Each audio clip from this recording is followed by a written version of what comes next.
The girls were gone, the week was over, and now it was time for me and my husband to just relax as I show him my beautiful country, the Kenyan coast.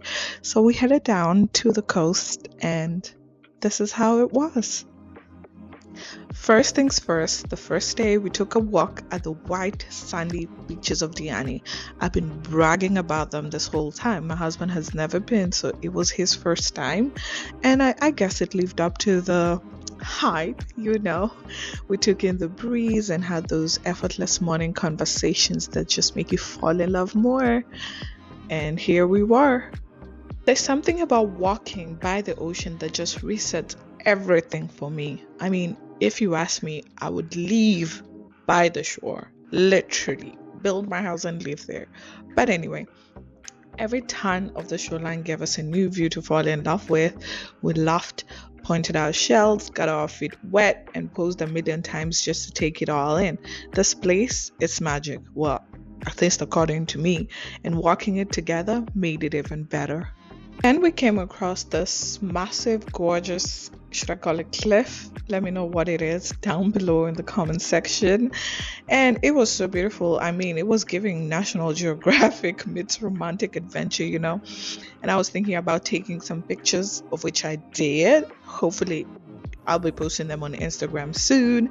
And it was just nice to experience nature and see, how nature can be beautifully undestructive. So here is the masterpiece just showing off. And in true me fashion, I had to run on the beach free and happy.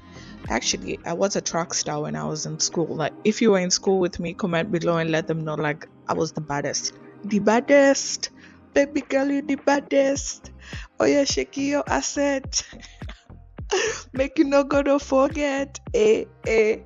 And that right there is pure black girl joy, ladies and gentlemen. Thank you. Anyway, we made our way back to our beach club and let ourselves just be. I looked up to the palm trees, dancing in the breeze, felt the warmth of the sun on my skin, a little tan because I'm already dark enough, but it's in the muzungu things, eh? But anyway, I remember thinking this is literally the life I prayed for, just living it. We grabbed our beach beds, ordered something delicious and drinks, and did nothing.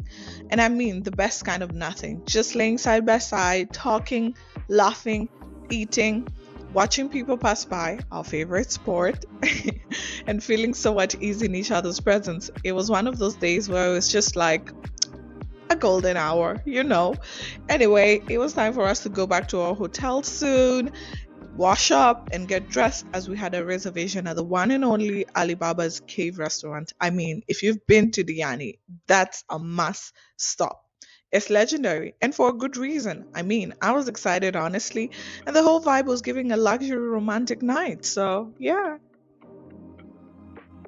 Walking into the cave felt like stepping into another world. Candlelight, natural stone walls, stars peeking through the open roof.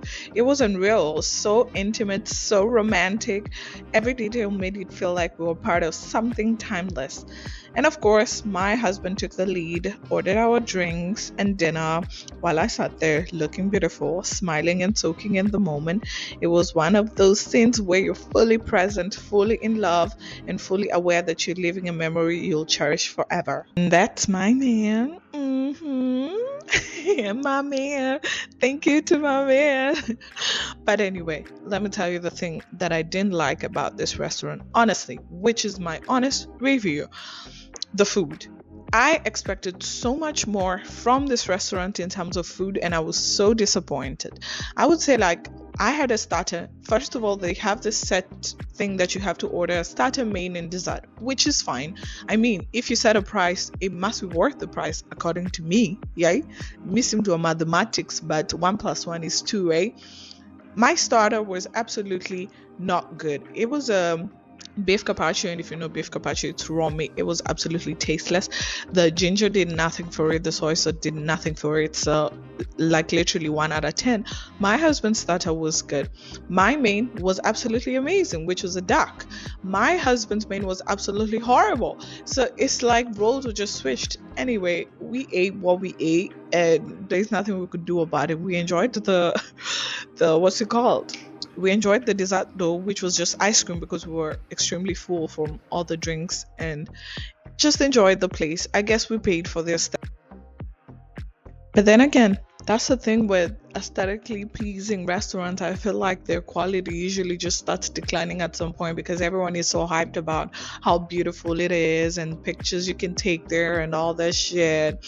And I think they just forget about the food, which is sad because I had the same conversation with my sister and she's been there and she said the food was absolutely amazing. So I don't know, were they having a bad day or I don't know. But anyway, let me not stay on their necks too much. If you've been there, let me know your experience down below. Did you have a good time? Was the food good? I mean, let's give it to them. The aesthetic is giving. It's giving what it's meant to give, and I don't think you can find that anywhere else. So, in Nairobi or in Kenya. So yeah, let me know how it was and would I recommend it to someone? Absolutely. If you want to go have your own experience. Maybe they were just having a bad day as we said earlier. Rather than that, my mons and I kept on enjoying the place and one thing we will do is people watch and talk. We will people watch and talk. Talk about funny things, talk about serious things like am I changing my name? Are we planning on having kids? Sometimes I have to pinch myself and be like, I just a baby. Me, I'm just a baby. Or maybe it's how my family has always raised me. They've always made me feel like a baby, and I still feel like I'm a big baby. Like these adult conversations are too hectic for me, but we gotta do what we gotta do. I guess we're grown married woman, eh? And he loves me down there. And that is on period, as they say on YouTube. And these are surely the effects of him period. hanging around me and listening to me talk all the time. And that's in period. He would not have known that. Anyways, we were the last to leave the restaurant, I guess. Thank God we're not the first. We're a bit late, but not too late. But we were the last to leave the restaurant and we went back to our hotel room. We're still not feeling sleepy, a little buzzy because of the out. We're playing Ajua. May the best man or woman win. Decided, you know what, let's play a little bit of board game. Now, one thing about this relationship, we're always competing about like games. We're always trying to play a game and compete. So we sat down and we played this game. I don't know the name of this game in English, but I know it's called Ajua in Kiswahili. Kama unajua jina game in English, hebu niambie hapo down below game inaitwaje. We played a couple of rounds. I think it was a draw. I'm not quite sure, but I know he won the first game and I won the second game and we played it 2 more times if I'm not wrong. Now, hii inaweza kuwa under the influence, so my calculations might not be correct, but yeah. And after that, we called it a night, and the next day was the next day. Let's see what we were up to. The next morning, we were off again. This time, crossing over to Mombasa Island on the ferry. First of all, I don't even remember the last time I was in this ferry to Mombasa. It's just not a place I go to. But nevertheless, it's a very historical Kenyan city.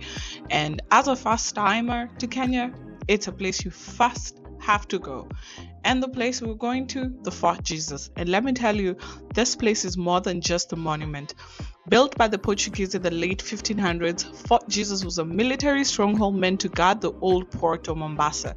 But over the centuries, it's witnessed battles, takeovers, imprisonments, and untold stories of struggle and power. This fort is literally a living piece of East African history. My husband was in full history class mode as he walked through with our guide, asking all the questions, soaking up every little detail. You could see him connecting the dots. Colonialism, trade routes, resistance, it's all part of this fort's DNA. The fort is built from coral stones, which is thick walls still standing strong after centuries of conflict. Inside, you'll find prison cells, battlements, hidden passages, even old graffiti from soldiers. It's like time stands still here and every corner tells a story. I walked those ancient paths with quite awe, imagining what life must have been like during these times. Soldiers, sailors, prisoners, all moving through the very same walls. It gave me chills in the best way. And somewhere behind me, you'll catch a glimpse of my husband again, still deep in experience. I love that about him actually. He dives into this moment, always curious, always present. We wandered through eight doors, stood on old watchtowers, ran our hands along the withered stone walls, and just let ourselves take in. Fort Jesus isn't just a place you visit, it's a place that stays with you, and walking through it together made the experience even more powerful.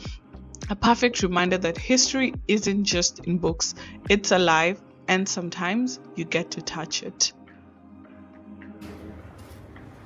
After exploring Fort Jesus, we wandered into heart of Old Town Mombasa, a vibrant, living history, culture, and charm area. The narrow alleys, century-old buildings, and hand-carved wooden doors immediately pulled us in. Influence from Swahili, Arab, Indian, Portuguese cultures were everywhere. The town has become very, very old, as you can see, but it was nice to still see a bit of the architectural details that are left there.